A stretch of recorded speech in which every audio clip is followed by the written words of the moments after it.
the surface of the land, roots trap water from the flowing mud, extracting precious nutrients and minerals. These elements, when combined with sunlight, create the diverse living systems of our planet.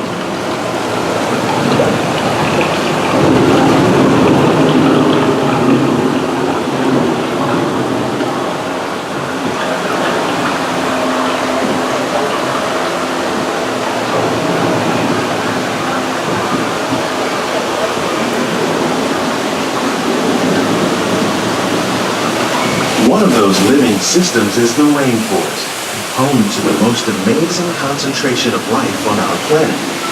These dense and beautiful forests cover only a tiny portion of the Earth's surface, but they contain more than half of its plant and animal species. Rainforests are also extremely rich and productive living systems, providing us with oxygen, food, medicines, and other elements essential to our lives.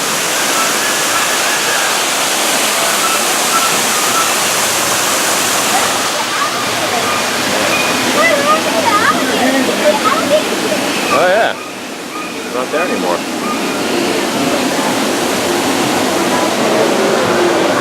Right, where alligators are. In the desert, nature has created a very different, but no less beautiful living system. And while this arid landscape may seem lifeless, it is very much alive. The plants and animals that have learned to survive in these harsh conditions make use of what little water they can find and avoid the scorching rays of the relentless sun.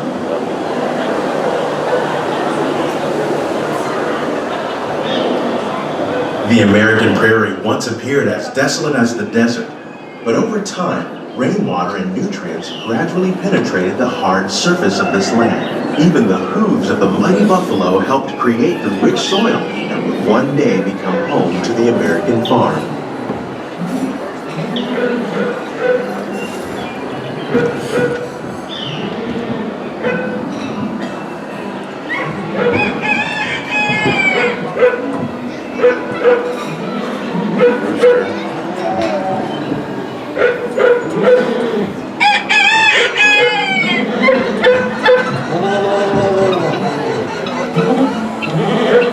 Of all the forces at work on the land, humans have had one of the most profound effects.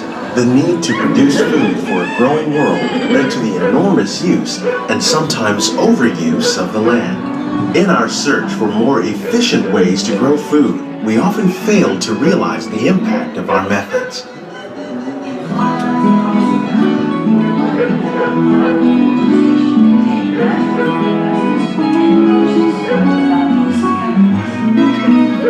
Today, we're learning to live with the land, discovering better ways to grow food that will assure both human and environmental well-being.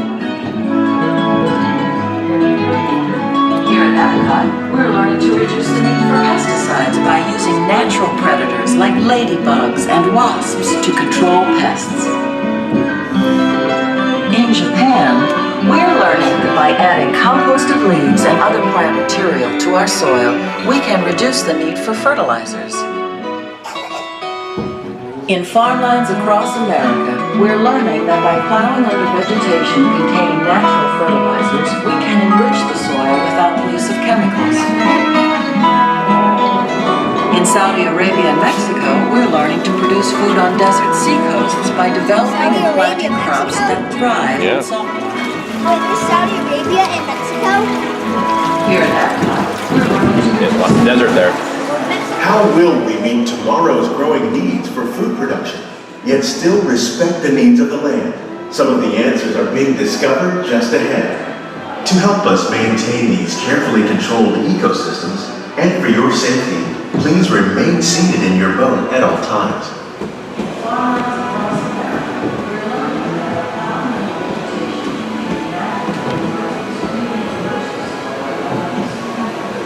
Well, I've never been through here through dusk before. Yeah, that's true. It's only been daytime. It's a beautiful dust. Yeah.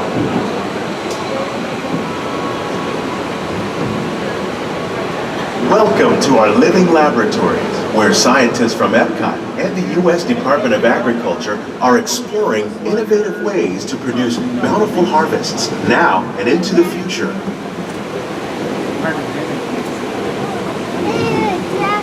Yeah, jackfruit. The Always remember that tropics are tree. home to the greatest diversity of plants on the planet. Easy pumpkin. Many of these, like papaya, bananas, cacao, coffee, and rice, are well known around the world.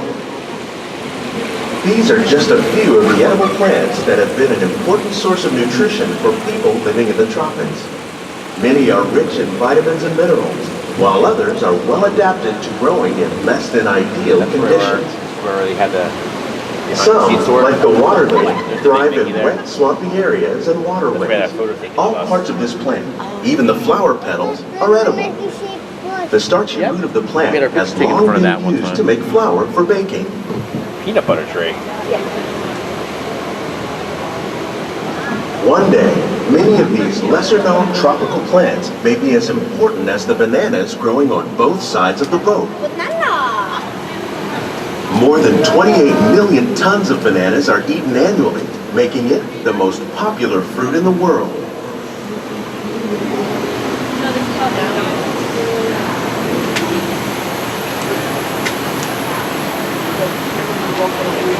Yep. When we mention farming, you probably don't think of fish. But fish farming, or aquaculture, accounts for nearly half of all the seafood consumed globally. Tilapia, bass, and catfish, like the ones you see here, are three of the more popular crops raised by fish farmers. The sustainable system we're using here recycles the water in the tanks. As a result, we're able to save millions of gallons each year. Our small fish farm produces nearly 5,000 pounds of fish each year to serve in restaurants around Walt Disney World. Innovations like this one can play an important role in our efforts to produce bountiful harvests and still protect natural resources. Wow. Big shrimp. There's some more. There's a big shrimp. There's Ed and Mickey. That shrimp in there. See it? Yeah. They're humongous. Oh, this is all set for like the fall. You know, get some Mickey hat on. While there are more than Often, guys. 50,000 edible plant species in the world, most of us are only familiar with the handful that make up our everyday diet. The common grains growing here, wheat, Carolina Reaper. maize, sorghum, and millet, plus rice, account for nearly 2/3 of our global food consumption. Learning how to increase yields of these staples is an important goal of research around the world. Get a Mickey, Dad. Oh, yeah.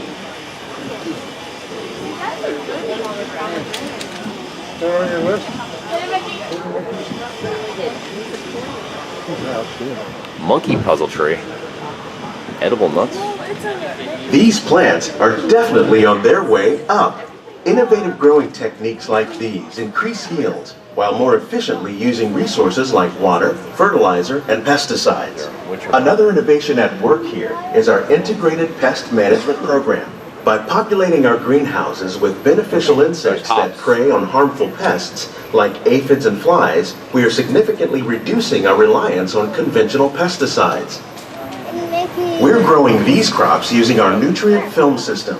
This technique precisely controls and recycles water and nutrients. With it, we can produce over 27,000 heads of lettuce a year in this one small area.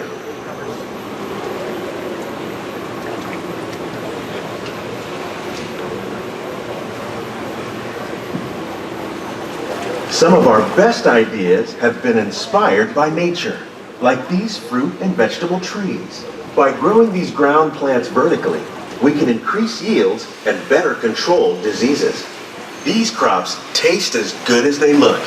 In fact, we serve more than 15 tons of produce from our greenhouses in restaurants here at the land every year.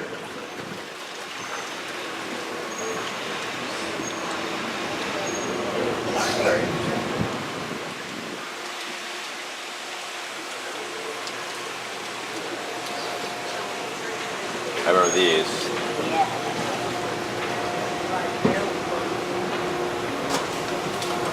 The future of agriculture may include innovative ideas like this vertical growing system. Plants grown in this way use a fraction of the space required by traditional growing methods. That saves water and increases production. The aquaponics system on your left combines hydroponics with aquaculture. The fish provide a natural source of fertilizer for the plants, and the plants help keep the water clean for the fish. It's another great way to produce more while using less. In our lab, EPCOT scientists are working with the U.S. Department of Agriculture on a number of innovative projects.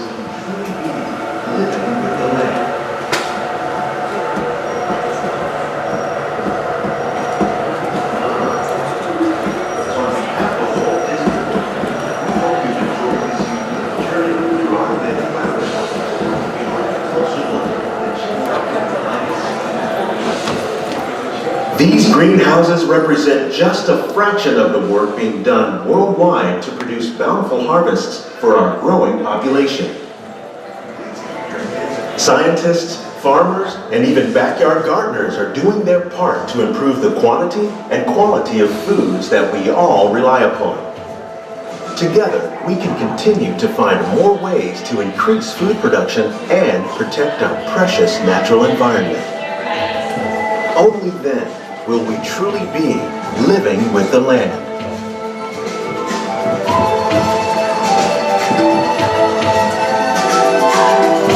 On behalf of Walt Disney World, we hope you've enjoyed this unique journey through our living laboratories.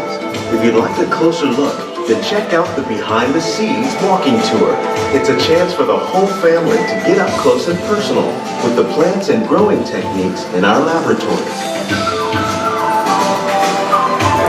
Please keep your hands and feet inside the boat and remain seated until the boat comes to a complete stop.